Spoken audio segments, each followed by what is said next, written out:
Drago mi je evo da sam danas ovdje u prisustvu i načelnika općine Bibinje i naravno župana zajedno sa svojim suradnicima.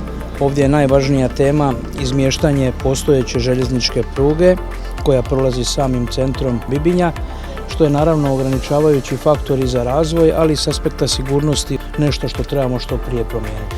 Tako da evo računamo kroz nekoliko godina realizaciju ovog jako velikog bitnog projekta. Postoje financijska sredstva, evo dajemo sve od sebe da taj projekt što prije krene. Ono što je najvažnije da se s ovim projektom ide vrlo intenzivno i vrlo ambiciozno i ja sam sretan ne samo s ovim nego sa svima ono što danas vidjeli.